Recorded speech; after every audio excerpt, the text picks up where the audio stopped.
आयुष्य आनंदानं जगावं आणि आपल्या आपल्या मनगटातच इतिहासाला बघावं, आपल्या आपल्या मनगटातच इतिहासाला बघावं. जयघोष नुसताच नको महापुरुषांचा, थोडं सत्व वेचावं, मातीमध्ये राहून सुद्धा आभाळभर पोहोचावं.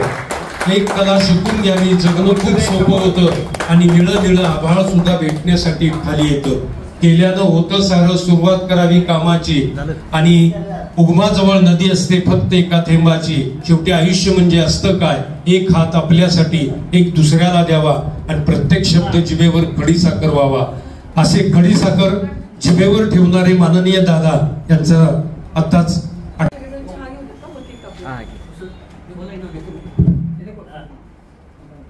ज्येष्ठ लेखक माननीय दिबा पाटील सर आणि दादा एक स्नेही आहेत. साहित्याच्या क्षेत्रामध्ये त्या दोघांची मनं बांधलेली आहेत. तेही शब्दाचे पुजारी आहेत आणि दादाही शब्दाचे पुजारी आहेत. असा स्नेहभाव जो आहे, हा स्नेहभाव या सत्काराच्या निमित्तानं संपन्न होतोय.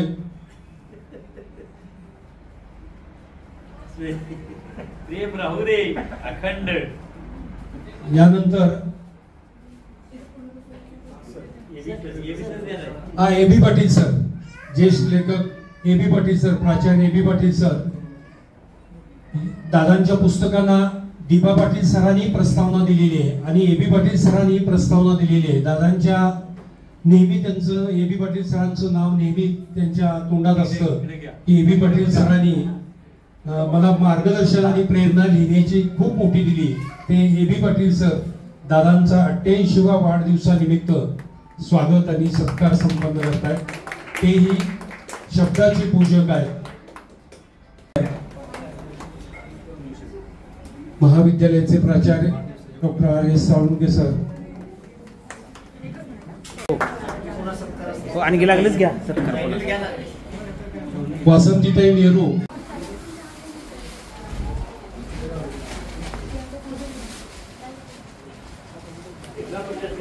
इस्लामपूरचे दादांचे स्नेही पेढावरून त्यांचं त्या यथोचित सन्मान स्वागत करतायत.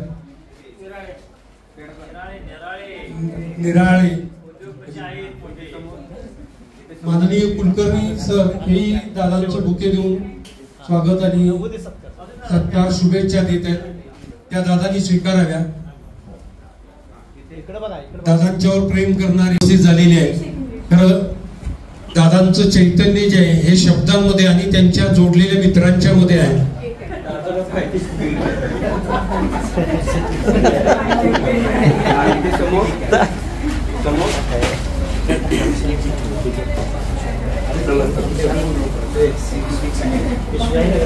दादांना शुगर वगैरे काही नाही. सचिन कुलकर्णी दादांचे स्नेही बुके देऊन त्यांचे या निमित्तानं स्वागत करतात.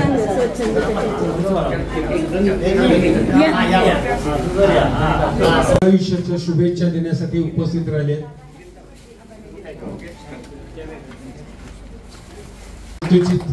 त्यांचे स्वागत होते दादांचं. सर्व स्नेही मित्रमंडळी यांच्या समवेत केक कापून 88वा वाढदिवस संपन्न होतोय.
कविता संग्रहाचे करते, ज्यांनी कविता संग्रह जन्माला घातला ते माननीय दादा स्नेहसुधा विजय बाळकृष्ण कुलकर्णी. अतिशय सुंदर अशा कविता ज्या आहेत त्या कविता, या प्रतिमा या कविता संग्रहामध्ये दादांनी लिहिलेल्या आहेत. दादांचं बळ आहे ते जगण्याचं बळ म्हणजे कविता जी आहे. कवितेचे 4 शब्द दादांना अत्यंत सुखकारक वाटतात आणि जगण्याला एक नवी आयाम जे हा नवा आयाम त्यांच्या मिळतो. ते गेलं की नेहमी कविता त्यामध्ये वाचून दाखव. कविता सादर करते.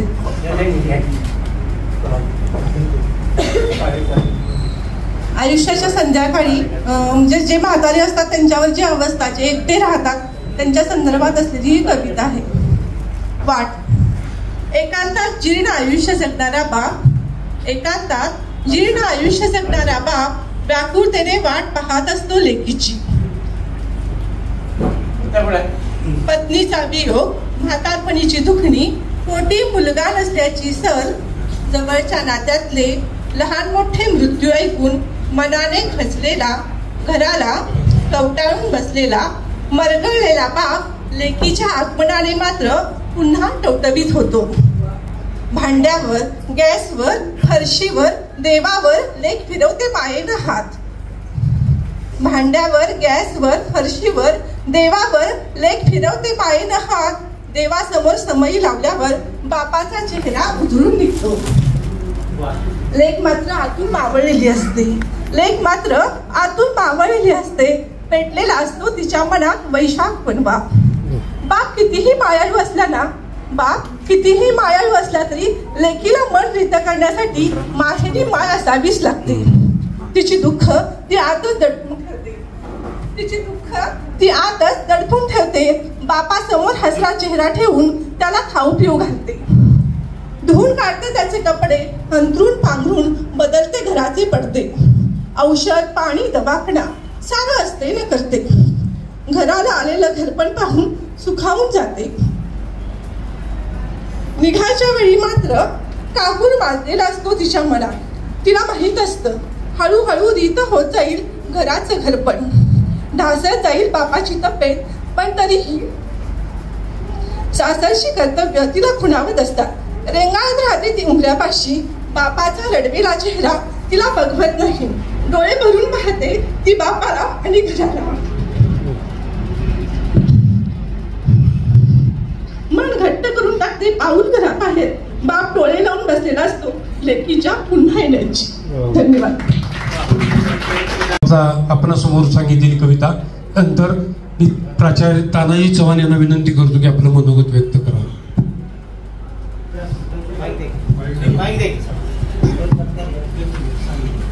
दिग्गज व्यासपीठावरील मंडळी समोर ते रसिक, कविता जाणून घेणारे रसिक. माझा आणि दादांचा परिचय असा आहे की मी दादांचा घरचा एक घटकच आहे. कारण इयत्ता 8वी पासून दादाने जे काही संस्कार केले माझ्यावर, खूप मला साहित्य, कविता याच्यावर मला खूप त्यांनी मार्गदर्शन केलं. आणि ही वाट चोखाळण्याची मला कविता वाचायचा ना, वाङ्मय वाचायचा ना दादामुळे लागला.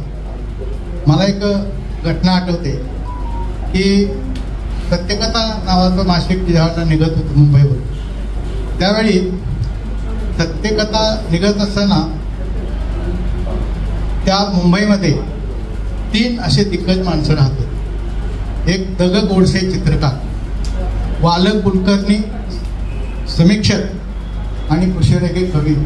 त्यांचा एकमेकाशी अतिशय जवळचा आणि वाङ्मयी चर्चा असायची. ते चित्रकार असल्यामुळे चित्रातून काही भाष्य करायला गोडसे तयार असायचे. गोडसेनं अतिशय सुंदर अशी काही पुस्तकं लिहिली आहेत. ते वाचण्यात आलेत माझे आणि मी त्यांचा अभ्यास केला. वालक कुलकर्णी तुम्हाला माहितीच आहे की मराठीमधली पहिली समीक्षा वालक कुलकर्णी केली. असा मोठा दिग्गज, असं नॉलेज, अशा पद्धतीचे संबंध आमचे.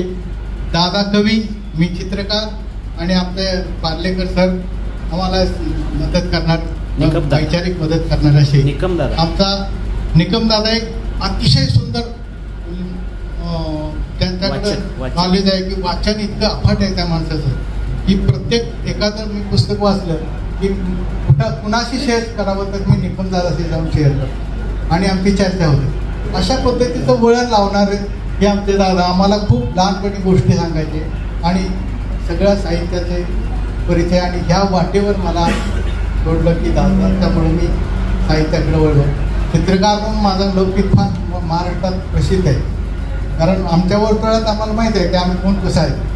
संगीताच्या वर्तुळामध्ये संगीतातले कोण दिग्गज आहेत ते त्यांच्या वर्तुळात त्यांना माहीत असतात, सामान्य माणसांना माहीत नसतं.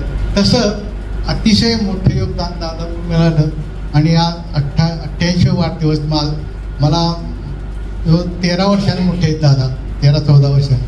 आणि अशा माणसाचा आशीर्वाद लाभावा, त्यांना दीर्घायुष्य लाभावं हीच परमेश्वर इच्छा. मी थांबतो.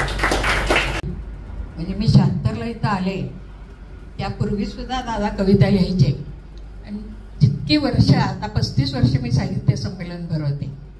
गेली 8-9 वर्ष सोडली तर प्रत्येक साहित्य संमेलनात दादानी कविता वाचलेली आहे. समाजामध्ये मुलगा असावा मुलगी असावी ह्यापेक्षाही दादांना मुली आहेत याचा जास्त अभिमान आहे. आणि अशा लेखी त्यांनी आज दादांचा वाढदिवस साजरा केला. मला वाटतं 7-8 वर्षापूर्वी 81वा वाढदिवस साजरा करून त्यांचं खूप मोठं स्वागत साहित्यिकाने आणि आम्ही सर्वांनी केलं होतं. खरंच एक तरी लेख असावे असं आपण म्हणतो, पण दादा भाग्यवान आहेत की त्यांना 7-8 लेखी आहे. आणि आज जावई नात जावई यापासून सगळ्यांचं समाधान आज दादांना लाभतंय. नाहीतर हल्ली मुलं कुठं बघतात आई वडिलांना, म्हणून लेखी असाव्यात.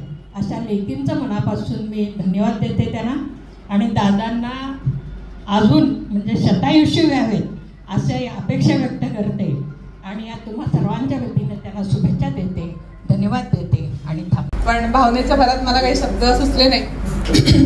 आता पुन्हा येण्याचं कारण हेच आहे की मगाशी बोलायचं राहिलं, कविता आजोबा जसे बनवतात तसंच त्यांनी आम्हाला म्हणजे त्यांच्या मुलींना मला तो वारसा पुढे दिलेला आहे. आम्ही पण थोडाफार प्रयत्न करतो.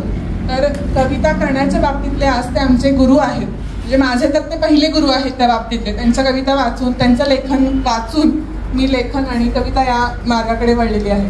तर मला त्या बाबतीत त्यांना धन्यवाद म्हणायचं आहे आणि त्यांचे आशीर्वाद असेच राहू देत. माझे ते पहिले गुरु आहेत आणि आज गुरुपौर्णिमा आहे तर या गुरुला नमस्कार. त्यांना असं छान आयुष्य मिळू दे, खूप त्यांना छान सगळं एन्जॉय अजून करता येऊ देत हीच ईश्वरचरणी प्रार्थना. धन्यवाद. सर्वांना नमस्कार. आजच्या कार्यक्रमाचे प्रवर्तक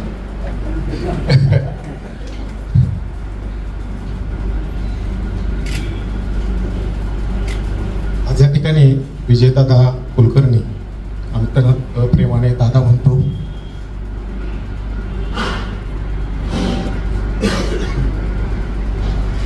वा वाढदिवस आज त्यांचा या ठिकाणी संपन्न होत आहे आणि प्रतिमा या काव्यसंग्रहाचं त्यांच्या पुस्तक प्रकाशन होत आहे. सन्माननीय व्यासपीठ त्या कार्यक्रमासाठी प्रमुख अतिथी दिवा पाटील सर, दुसरे के.बी. पाटील सर, आमच्या संस्थेचे सन्माननीय अध्यक्ष पुजारी सर, संदेशजी कुलकर्णी सर, प्रशांत कुलकर्णी सर आणि महाविद्यालयाचे प्राचार्य साळुंके सर, कुंभार सर. या कार्यक्रमाच्या निमित्तानं आज दादांच्या वरती प्रेम करणारे उपस्थित सर्व बंधू आणि भगिनी, आज प्रथमतः मी पलू शिक्षण प्रसारक मंडळाच्या वतीनं माननीय दादांना 88व्या वाढदिवसानिमित्त हार्दिक शुभेच्छा देतो. त्यांना दीर्घायुष्य चांगलं आयुष्य लाभो ही सदिच्छा परमेश्वर चरणी व्यक्त करतो. खरं व्यवस्थित पाहता आमच्या संस्थेमध्ये आज जर विचार केला तर जयसिंगबापू कदम आणि विजयदादा कुलकर्णी हे ज्येष्ठ संचालक आहेत. खरं वास्तविक पाहता म्हणतो आपण पितृतुल्य व्यक्तिमत्व आपल्याला आधार देणारं असावं असे व्यक्तिमत्व आहेत.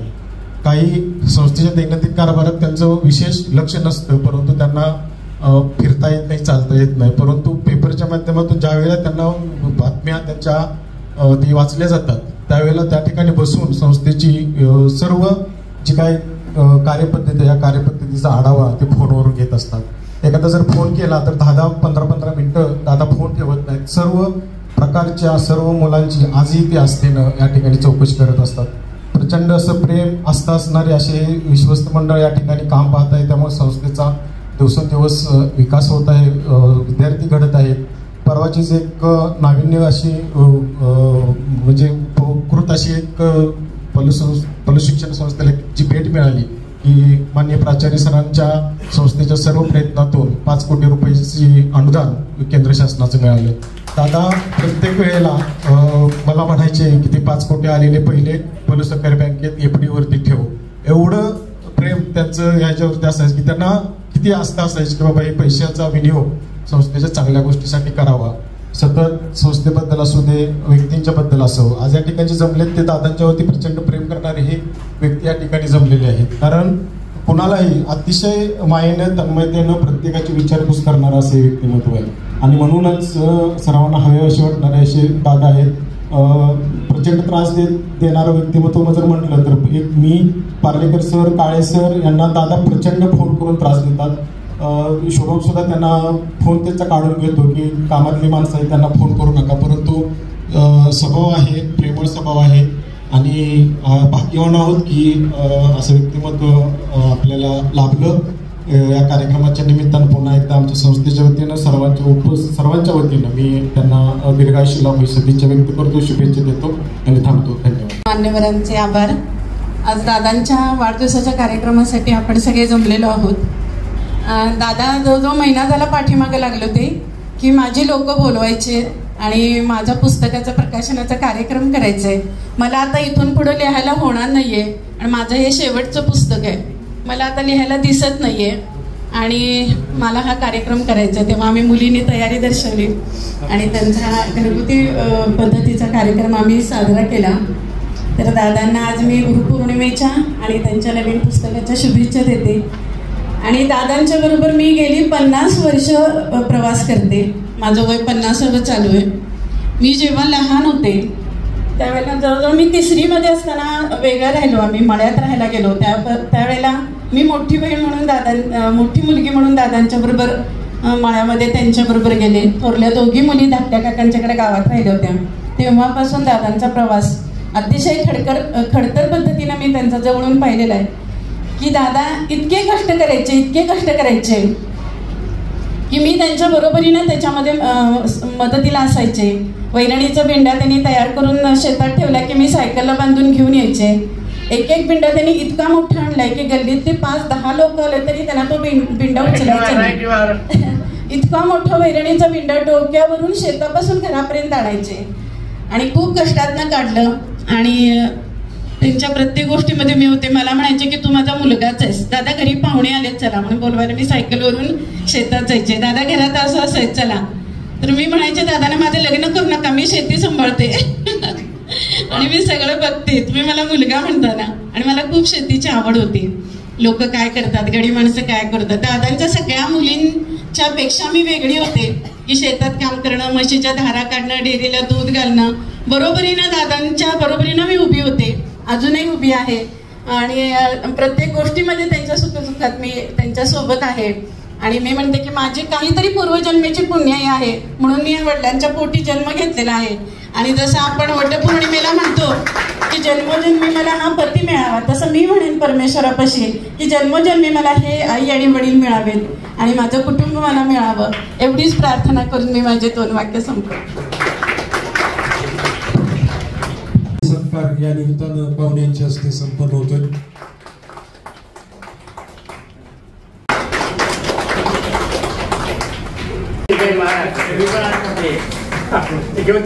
देण्यासाठी सगळे तुम्ही इथे उपस्थित आहात, बघून खूप छान वाटतंय. दादांच्यावर प्रेम करणारी सगळी लोक आज एवढ्या पावसात आणि एवढ्या व्यापातून इथे उपस्थित राहिलीत. ऍक्च्युली दादांच्या वाढदिवसाचा हा सोहळा सुरू आहे, गेले 4 दिवस झाले सगळ्यांची धामधूम सुरू आहे. म्हणजे आम्ही घरचे तर करूच, त्यात काहीच नवीन नाही आहे, पण दादांनी जोडलेली माणसं आणि त्यांचं प्रेम बघून आम्हाला मुलींनाच इतकं भरून येतंय की आम्ही खूप आयत्या वेळी इथं आलो कार्यक्रम आयोजित करण्यासाठी.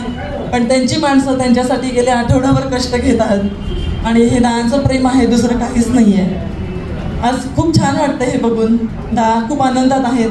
त्यांना हा कार्यक्रम खूप मोठा करायचा होता आणि फक्त त्यांच्या लोकांसाठीच करायचा होता. त्याच्यामुळे आज सगळे इथं जमले. त्याला साहित्याची पण जोड मिळाली. दादांचा तो सगळ्यात आवडता विषय आहे की फक्त वाढदिवस न करता पुस्तकाचं प्रकाशन पण त्यांना करायचं होतं, तेही आज झालेलं आहे.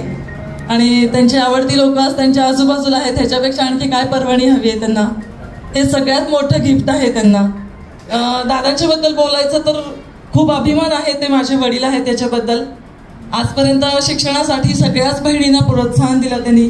परिस्थिती असो नाहीतर नसो, पण कुठल्याही परिस्थितीत त्यांनी आमचं शिक्षण थांबवलं नाही, कधीच नाही. कधीही त्यांनी स्वतःची जबरदस्ती आमच्यावरती लादली गेली नाही. तुम्हाला जे क्षेत्र आवडेल ते तुम्ही शिका, जिथे ऍडमिशन हवे तिथे घ्या, नाही मिळालं तर मी प्रयत्न करतो. स्वतः जायचे, स्वतः ऍडमिशन घ्यायचे. माझ्या तर नोकरीसाठी सुद्धा त्यांनी खूप प्रयत्न केले, MSc साठी खूप प्रयत्न केले. आमचं शिक्षण हा त्यांचा खूप मोठा अभिमान आहे आणि त्यांना सांगायला पण खूप छान वाटतं की माझी मुलगी हे शिकली, ते शिकली, हे करते. आज नातवंडांच्या बाबतीत पण ते आहे, खूप उच्च शिक्षित आहेत सगळीच नातवंड.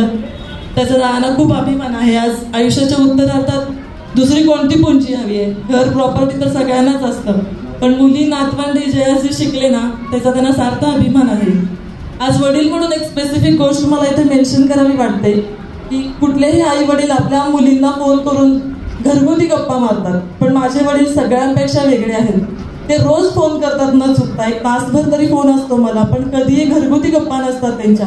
राजकारणावरती बोलतात, ते शिक्षणावरती बोलतात. तुझ्या मुलीला परदेशी शिक्षणासाठी पाठवण्यासाठी आज पेपरमध्ये ही बातमी आली आहे, मी फोटो काढून पाठवतो शुभम बरोबर, किंवा तिकडे स्कॉलरशिप आहे, तिकडे स्कॉलरशिप आहे. या बाबतीत खूप प्रोत्साहन देतात ते, किंवा स्वतःच्या लहानपणीच्या खूप छान छान गोष्टी सांगतात की जे माझ्या मुलांना पण ऐकायला खूप मस्त वाटतं. आणि आजोबांची कंपनी सगळ्यांनाच आवडते, मुलांना, नातवंडांना. आम्ही मुली तर सुट्टीला यायचं म्हणजे वर्षभर वाट बघत असतो. दादांच्या बरोबर वेळ घालवता येतो, पत्ते खेळता येतात, त्याच्यामुळे सगळेच खुश असतात. दादा तर मे महिन्याची वाट वर्षभर बघत असतात की माझ्या मुली कधी येणार म्हणून. पण असंच दादाने दीर्घायुष्य लाभू दे आणि आमच्या सगळ्यांच्या बरोबर त्यांना आनंदात राहायला मिळू दे. आईच्या माघारी आज इतके वर्ष त्यांनी स्वतःला सावरलं आणि प्रत्येक गोष्टीत ते आनंद शोधत राहिले. तसंच त्यांना इथून पुढे पण आनंदी आयुष्य मिळू दे, एवढंच मी बोलेन. धन्यवाद.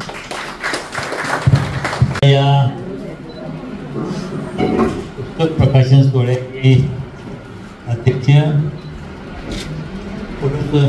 शिक्षण प्रसारक मंडळाचे अध्यक्ष असलेले आदरणीय प्रकाश हनुमंतराव पुजारी सर, व्यासपीठावरील सर्व उपस्थित मान्यवर बंधू, माझ्याबरोबर आलेले डॉक्टर अशोकराव पाटील, ज्यांनी या कार्यक्रमाला आयोजन केले ते शिंदे साहेब, ज्यांनी अत्यंत चांगल्या पद्धतीनं सूत्रसंचालन केलं ते आमचे मित्र आदरणीय काळे सर. दुसरे एक आमचे या सगळ्या सूत्रसंचलनात किंवा या समारंभाच्या पाठीमागं ज्यांनी खूप परिश्रम घेतलेले आहेत ते आदरणीय पार्लेकर सर.